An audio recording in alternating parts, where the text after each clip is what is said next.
सूर्यकोटि समप्रभ निर्विघ्नं कुरु मे देव सर्वकार्येषु सर्वदा। नमो विठ्ठला राजया पांडुरंगा, नमो रुक्मिणी माऊली नाथगंगा, नमो पुंडलिका, नमो चंद्रभागा, नमस्कार माझा रुक्मिणी पांडुरंगा।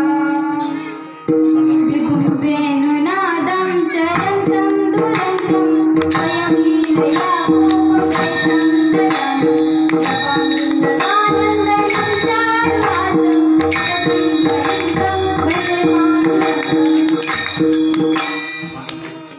पांडुरंगा रूप समान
विवेकाने जाने सुगठित समाज टिकविले, महासिद्धांताचे गुढरसिक तत्व तया उपविले। लसत भक्ती तरतरविला धार्मिक तरू, तया ज्ञानेशाचे विनम्रतेने वंदन करू। ओम नमो ज्ञानेश्वरा करुणाकरा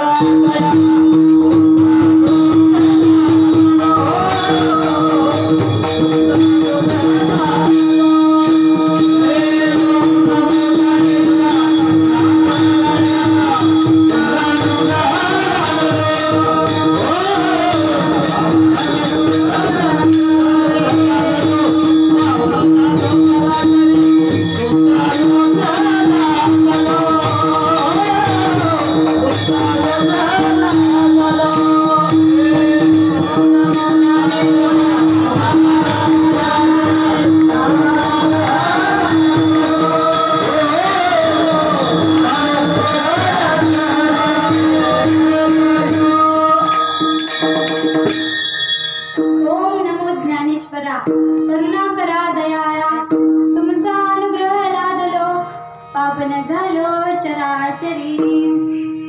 ओम ब्रह्मानंदं परमसुखदं केवलं ज्ञानमूर्ति, द्वंद्वातीतं गगनसदृशं तत्त्वमस्यादिलक्षणम्, एकं नित्यं निर्मलमचलं सर्वाधिसाक्षभूतं, भावातीतं त्रिगुणरहितं सद्गुरुतं नमामि, सद्गुरुतं नमामि।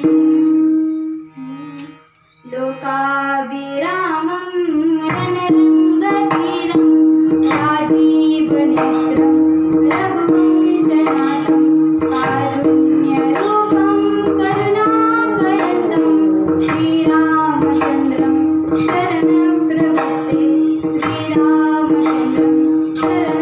सदा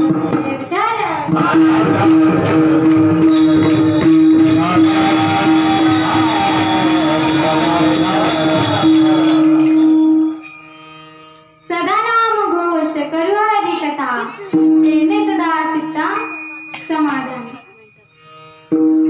प्रस्तुत प्राप्त प्रसंगी प्राप्त स्थळी कीर्तन रूपी सेवेकरिता म्हणून दाखवलेला अभंग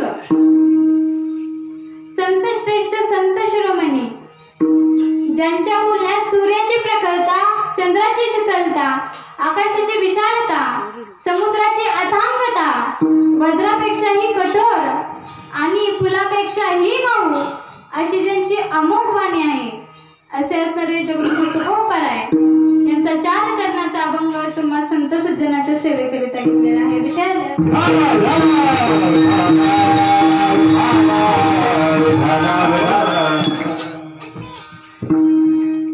जगद्गुरु तुकोबराय या अभंगामधून सांगतायत की सदा नाम घोष करू हरी कथा तेने सदा चित्ता समाधान. तुकोबराय काय सांगतायत की तुम्ही मनुष्याच्या जन्माला आलेला आहे, बरोबर ना? देवाने आपल्याला जन्म कशासाठी दिला? तर देवाचं नामस्मरण करण्यासाठी दिला. मग सतत नामघोष केल्याने, सतत हरिकथा केल्याने काय होणार आहे? तर समाधान रूपी जे काही फळ आहे ते आपल्या पदरात पडणार आहे. तेने सदा चित्ता समाधान. मग जे काही समाधान रूपी फळ आपल्या पदरात पडले, मग समाधान रूपी फळ आपल्या पदरात पडणार आहे. दुसऱ्या चरणात तुकोबराय सांगतात की सर्व सुख ज्ञालो सर्व अलंकार आनंदे निर्भर डुलत सो. की बाबांनो, ह्या जगात आता मनुष्य जन्माला आला, सुख आहे का कोणाला? तुम्हाला सुख आहे का? फ्रेश बसा करा, फ्रेश एकदम. कंटाळा आलाय तुम्हाला? जेवण जास्त झालं का? नाही ना? मग एकदम फ्रेश बसा बरं. तर जगद्गुरु तुकोबराय काय सांगतात की आपल्याला जो मनुष्याच्या जन्माला आलाय त्याला काही सुख भेटत नाही. एक म्हणजे 2 सुखाचे प्रकार पडतात, एक तर शाश्वत सुख आणि एक तात्पुरतं सुख. आपण कोणत्या सुखाच्या मागे पळतो? तर तात्पुरत्या सुखाच्या. शाश्वत सुखाच्या मागे जातो का आपण? नाही. मग तुकोबराय सांगतात खरं तर सुख व्हायला भेटत नाही, पण मी सर्व सुख ज्ञालो सर्व अलंकार आणि सर्व आनंद सुद्धा मी काय झालोय तर ज्ञालोय. आनंदे निर्भर डुलत सो. आता ह्या जगातलं जर सगळं सुख माझ्याकडे तर मग मी आनंदानेच नसणार ना. तिसऱ्या चरणात तुकोबराय सांगतात की असो ऐसा कोठे आठवाची नाही देहीच विदयी भोगदशा.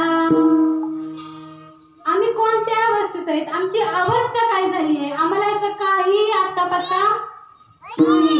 आमची अवस्था कशी झाली आहे तर विदयी अवस्था झाली आहे. आणि शेवटच्या चरणात तुकोबराय सांगतात की तुका म्हणे आम्ही झालो अग्निरूप लागून येते पापा पुण्यांगा. आता आम्ही अग्निरूपच झालोय तर आम्हाला पापाची आणि पुण्याची काही भीती आहे का? नाही. लागून येते पापा पुण्यांगा. आता आम्हाला कशाचीच चिंता उरलेली नाही. हा झाला अभंगाचा सरळ सरळ भावार्थ. विठाल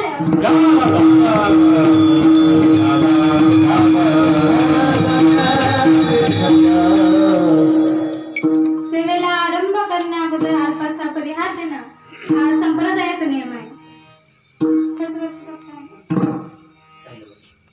सप्ताहाचं पहिलंच वर्ष आहे आणि हा चालू असणारा सप्ताह 3 दिवसाचा सप्ताह आणि त्या सप्ताहातील पहिल्या दिवसाची कीर्तनरूपी सेवा माझ्यासारख्या भाग्यवंताला प्राप्त झाली. पहा, मी स्वतःला भाग्यवान समजते, पामर. आता तुम्ही म्हणाल तुकोबरायचं पामर समजतात स्वतःला, हा ना? माझं पामर काय आहे तोरपण आणि पायीची वाहन पायीवर. ते तुकोबराय कधी स्वतःला पामर समजतात तर कैवल्य चक्रवर्ती ज्ञानराजा समोर ते स्वतःला पामर समजतात. पण तेच तुकोबराय एका ठिकाणी सांगतात की आम्ही भाग्यवान हरीचे सवंगडी म्हणून मी या जगाकडे काहींच्याकडे पाहिलं तर काहींना देव कळत नाही, धर्म कळत नाही, नवी नवी आपली संस्कृती सुद्धा कळत नाही. मग मला असं वाटतं की त्यांच्यापेक्षा आपण बरे आहोत, नवे नवे भाग्यवान आहोत. कारण श्रीपाद बाबांसारखे, रामदास बाबांसारखे, दया बाबांसारखे महात्मे माझ्या जीवनात आले म्हणून मी स्वतःला भाग्यवान समजते.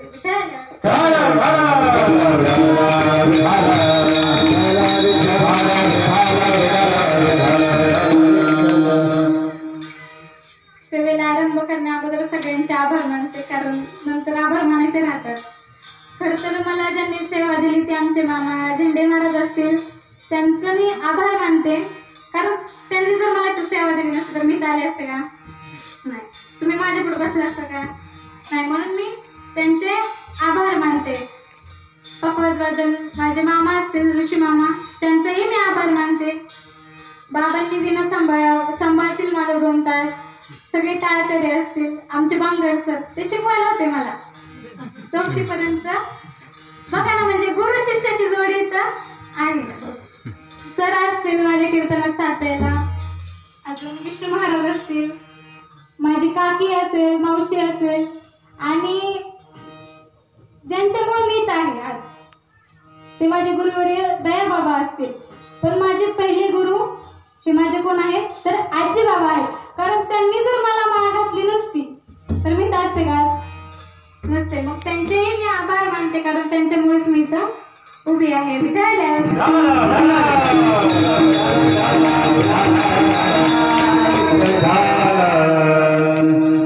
आता आपण इथं कशासाठी जमलोय? काय सप्ताह चालू आहे ना, मग सप्ताह का करावा बरं? महाराज मंडळींना काम माहिती का करावं सप्ताह? का झेंडे लागून काम नाही म्हणून चला बाबा 3 दिवसाचा सप्ताह करू आपण. आता कुणाला काम नाही 3 दिवस, या 3 दिवस सगळे. मग सप्ताह का करायचा? कारण 3 दिवसामध्ये आता आपल्या रोजच्या प्रापंचिक जीवनामध्ये आपल्याला काही देवाकडे जाता येत नाही. कामामुळे काय जण महाराज वारीला सुद्धा गेले नाही. एवढं काम आहे की वेळच निघत नाही.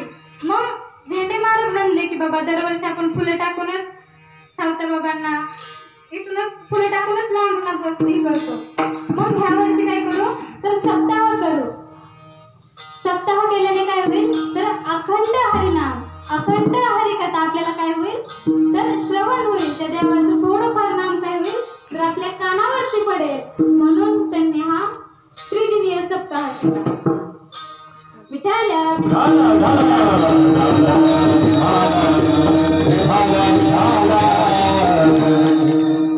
आता सप्ताहाला आलं पण तुमचं सांगत ना का बाकी तुमचं आलं ना तरी कोणाकोणाचा फोन चालू, कुलूप लावलं ना, कुलूप लावणे काय म्हशीला चारा टाकला नाही. बरोबर आहे का? काय तुला कीर्तनाला आलायत ना तुम्ही, मग कीर्तन ऐकायचं. तिथून आला घरापासून थोडंच लांब आला, बरोबर. मग कीर्तन ऐकायचं, कीर्तनाकडे थोडंफार लक्ष द्यायचं. नाही तरी सुद्धा घरी फोन चालत असतं. आपल्याला काही संसाराला सुट्टी नाही.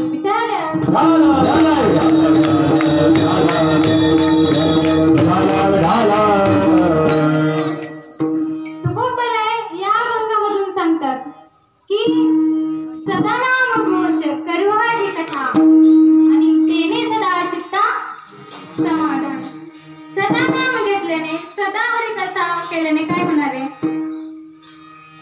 काय होतं? माया कोणाला आहे तिथं?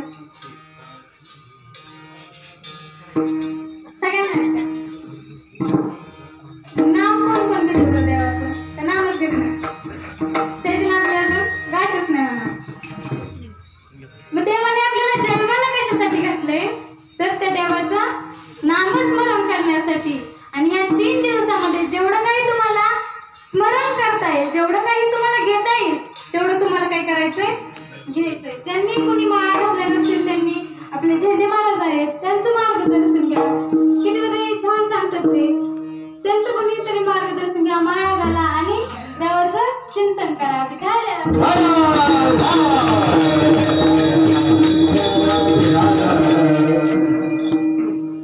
आता मला सांगा ह्या जगामध्ये सगळ्यात जास्त मंदिरं कोणत्या देवाची आहेत? हा? कोणत्या देवाचे?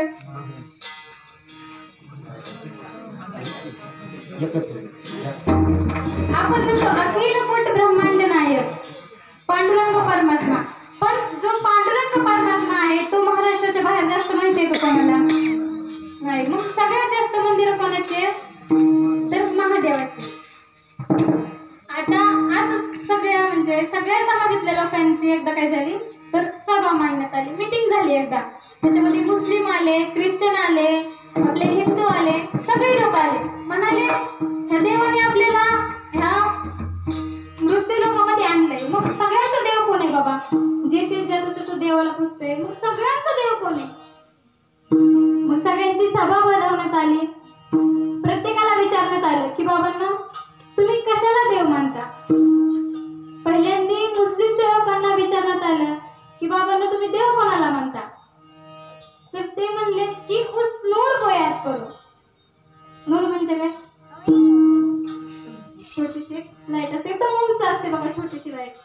तर ते काय म्हणाले की उस नूर को याद करो. ख्रिश्चनच्या लोकांना विचारण्यात आलं की तुम्ही देव कशाला मानता? तर ते लोक बोलले की लाईट इज गॉड. काय म्हणाले ते? Light is God. ते लाईटला काय म्हणतात तर आपलं देव मानतात. आणि पहा आपल्या हिंदूमध्ये सुद्धा जेव्हा ज्ञानोबराय चिंतनाला बसतात तेव्हा त्यांच्या पाठीमागे काय आहे तर लाईट आहे. जेव्हा भगवान शंकर चिंतनाला बसतात तेव्हा त्यांच्या मागे सुद्धा काय आहे? लाईट आहे. जेव्हा गौतम बुद्ध चिंतनाला बसतात तेव्हा त्यांच्या मागे सुद्धा काय आहे तर लाईट. लाईट कशी असते? एकदम छोटी. महादेवाची जी पिंड असते त्याच्या वरच्या भागाला काय म्हणतात? लिंग. तोच काय तर सगळ्यांचा नूर पण तेच, लाईट पण तेच. आणि आपल्या देवाच्या पाठीमागे असणारं चक्र सुद्धा काय तर तेच आहे. मग सगळ्यांचाच देव कोण आहे? महादेव. म्हणजे आपल्याला भेदाभेद करायचा, हरिहरा भेद आपल्याला भेद करायचा आहे का? नाही. कारण विठ्ठल सुद्धा कोणाचं चिंतन करतो तर भगवान शंकरांचं करतो. आणि भगवान शंकर कोणाचं करतात तर विठ्ठलाचं करतात. मग सगळ्यांचं देव एकच आहे. मग आपले का वेगवेगळे देव आहेत? आपण का म्हणतो कृष्ण माझा, विठ्ठल माझा, रुक्मिणी माझी. पहा ही जी काही मंदिर आहेत देवांची, वेगवेगळ्या देवांची मंदिर आहेत, ती कशासाठी दिली आहेत आपल्याला तर सिग्नल म्हणून. ज्या वेळेस आपण 9 महिने 9 दिवस आईच्या गर्भामध्ये होतो आणि देवाला एकच विनवणी करत होतो की देवा मला तू काय कर ह्या दुःखातून बाहेर काढ. एक वेळ